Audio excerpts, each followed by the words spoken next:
Hi, in this video I want to talk to you about the security panel. Let's go ahead and scroll down and grab this guy right here in the title bar where you get the four arrows. Left click, hold, and drag that guy up to the top of the page here so I don't have to keep scrolling down. Let's do that with this other web hosting account as well. And by the way, if you didn't know, now you do. You can in fact customize the look of your home page on your cPanel account. Now that here we've got these various applications within our security panel. The first one over here is password protect directories. Comes in pretty handy if you've got sensitive material, kind of like maybe zip files that you are marketing. And you don't want just anybody to be able to have access to those unless, of course, they've paid you for that access. Well, here you can put all those zip files or other items you want to keep protected. You can put them in a directory or folder and make sure that that is password protected. And then you just simply email that username and password to the people you want to have access. IP Deny Manager. I myself like to avoid this, but it is there in case you want to use it. What this does, if we click on this link here, this allows you to deny access to your website files by people associated with a particular IP address. Now, let me just try to explain a little bit about an IP address. Where a home address would tell you where a particular person lives, an IP address is more like the zip code where a lot of people live. So if you were to use an IP address to block access for a specific person, well, you may block access for that specific person, but also everybody else that uses that particular IP address or range. And for that matter, they can probably get around it if they know what they're doing by using a proxy IP address. That's way beyond the scope of this video. Basically, what I'm saying is that for somebody that knows what they're doing, an IP deny manager really is not going to do much good. So where this might come into play is if maybe your customers or the visitors to your site are predominantly US or Canadian or European, you can put in an IP range for countries that you do not want to have access to your site because they could not be your customers for one reason or another. Then you might assign an IP range like what is shown here to assist in blocking anybody from that country or that region from having access to your files. So really that would be the only benefit I could see behind using an IP deny feature, but it is here just in case you wanted to. Let's head on back to home. Now you've got the SSL and the TLS manager.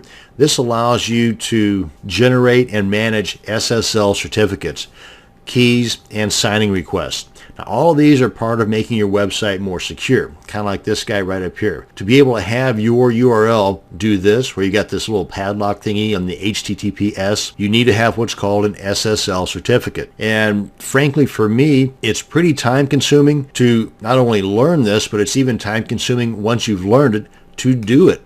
I myself would rather spend a couple of bucks and it might even be somewhere between 20 to 50 bucks to have your web hosting service do this for you. And some might not even charge you anything to do this for you if you purchase your certificate from them. So if you click on this, just real quick like, you can see where you can generate your private key, your certificate signing request, and your certificates themselves. But again, this is something that I would be more apt to leave to the web hosting companies.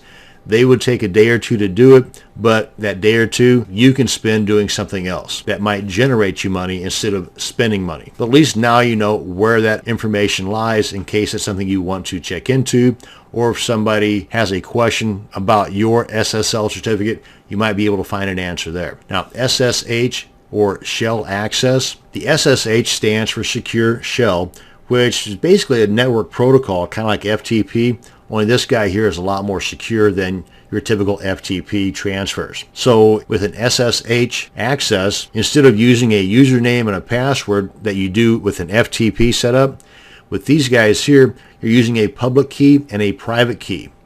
Now with the correct keys, networked devices can then exchange or transfer data back and forth. And we take a look at this real quick. You can see here you've got a little video tutorial to kind of guide you through this stuff. And right here is where you can go in to manage your private and public keys. Come on back home here. Hotlink protection comes in pretty handy if you have, say, images, for example, on your website that you don't want people to steal, or maybe if they do steal them, no big deal, but you at least ways don't want them to be sucking up your bandwidth. So if they're going to steal them, they should at least steal them and put them on their own server instead of using your bandwidth in the process. Let's take a look at this real quick, because sometimes there's not much you can do about people taking your stuff, but for them to take your stuff and to steal your bandwidth in the process, that's like a double slap in the face. So here's how you can protect your bandwidth. You may not be able to protect your stuff, but you can at least ways protect your bandwidth by enacting or enabling the hotlink protection. You put in the URLs here to allow access, and here you can create a page, an HTML page for example, that says something to the effect of, this person does not have authorization to provide you with the image that should show here. If you want to see that particular image, go to the authorized URL and then just put that URL on there. Again, whatever you want to put in here, if you want to put anything in here at all. You may just block it, so then they would just get an error on their website where they're trying to post that image and take your bandwidth in the process. And here you can put the different types of extensions, whether they're just images or even PDFs or zip files or whatever. Most of the time though, this is just going to be to protect images, and that's why by default you've got the most popular image extensions here. And if you want to check this box here, you can. That allows direct request. Basically, if they enter the actual URL of the image into a browser, then the image would show. Myself, for true protection, I would just put in the URLs to my websites that have these images posted on them and just leave it at that. Make sure that I've got enable checked, and then if I do make any changes here, click on submit, and also make sure I've clicked enable, and then that hotlink protection is activated. So that's hotlink protection.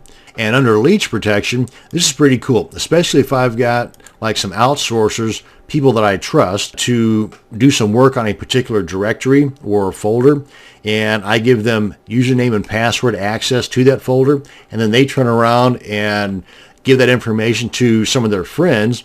Well, with Leech Protect, I can put a stop to that. Let's go ahead and click on this guy right here. Let's assume that's the directory that I've given access to. Well, I can put in here a number of login attempts that once exceeded, something's going to happen. So if we put in, say, 4, which is recommended, you can put in whatever number you want. But if we put in, say, 5, and the 6th person tries to log in within a specific amount of time, in this case a 2-hour period, then that 6th person and anybody thereafter will get something other than access based on this information that I put down here. They might get redirected to another URL that I've got set up. The account might be deleted altogether if I check this box here.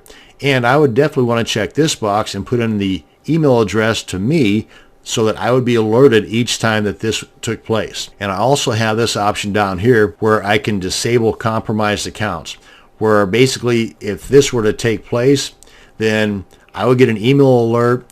They would also, the people after this login attempt would also be sent to a particular URL that I had set in here, but that account would also be disabled altogether. And then just make sure you click on enable to make that active. And of course, then you can come back in here and disable it if you wanted to. Now let's head on back home here. And GNU PG keys. These are used as a way to encrypt and decipher or decrypt emails or messages through the use of the public and private keys. You know, kind of like everyone would have the public key to my emails and can see the messages or emails, but could not read or know what all that gobbledygook was without the private key. If you take a quick look at this, you can create a new key. Just put in your name, email, nickname, whatever you wanted to put in there, and the key password. Put it in again. I would just use the password generator here. And the expiry date, if you wanted to go with 1 year, 3 weeks, or just whatever you wanted. The key size, 1024, or you really want to get hairy, you can go all the way up to 4096. That's pretty difficult to guess. And then you can click on Generate Key. Or if you've got keys created elsewhere, you can use the import option here. But this is pretty heavy duty. So if you're not really into the spycraft and you're not really concerned with people having that kind of access to your emails, because I mean it's fairly secure for the most part, but if you are really super concerned about the possibility of somebody reading your emails, then you've got this option here. And don't forget, some of these items where I just kind of skimmed over, you've got the video tutorials here which might go into greater detail than what I covered on these individual items. For example, under the IP Deny Manager, just check out the video tutorial here, which might go over more in depth than what I did. And that's going to bring us to the end of this video on the security panel. Thanks for watching, and you have a great day.